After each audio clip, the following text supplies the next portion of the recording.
mani mīļie, labie saikavieši. Sveiciens jums 30 gadu jubilejā no tālās Kalifornijas. Esmu San Diego. Ja tas tā nenotiktu, tad es noteikti šodien būtu ar jums. Pat interesanti atcerēties tad, kad mēs tikko nodibinājām kolektīvu, un tie bija 30 gadi atpakaļ. Neticami vai ne? Es saprotu, ka nu jau nedaudz palikuši tādi no tiem, kuri sāka šo kolektīvu un kuri vēl dejo, bet ir ļoti liels prieks par to, kad kolektīvs turpina savu pastāvēšanu un tam ir bijuši jauki vadītāji un kolektīvs piedalās svētkos un tik skaisti dejo. Es, protams, ka vienmēr skatos, kur jūs dejojat. Diemžēl man nebija iespēja piedalīties šogad svētkos un es neredzēju jūsu skaisto uzstāšanos, bet atceroties tos laikus, kad mēs nodibinājām kolektīvu, un tā bija ziema, tas bija decembris, un nebija jau tik skaists tautas nams mums kā šobrīd.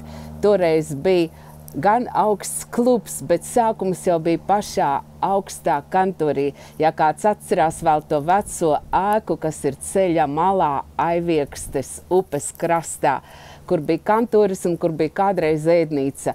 Tur bija mūsu pirmie mēģinājumi un paši pirmie dejotāji mēs sanācām kopā. Un tie bija tie barikāžu laiki vai pārmaiņu laiki. Toreiz mēs dejojām pat tā, kad nebija gaismas, citreiz vajadzēja sveces dedzināt, citreiz nebija mūzikas un bija 1, 2, 3. Un, protams, mēs arī paši mēģinājām gādāt tērpus, kaut ko šuvām, kaut ko adījām. Un jums ir šobrīd pavisam citi apstākļi. Jūs šodien esat skaistajā tautas namā, bet manā sirdī jūs vienmēr paliksiet mīļi, mīļi saikavieši. Un es priecājos, ka toreiz mēs izvēlējāmies kolektīvu vārdu saikavieši, jo nebija jau vairs ne Saikavas pagasts, ne Saikavas padomes saimniecība, bet Saikavas vārds saikaviešu sirdīs vienmēr bija.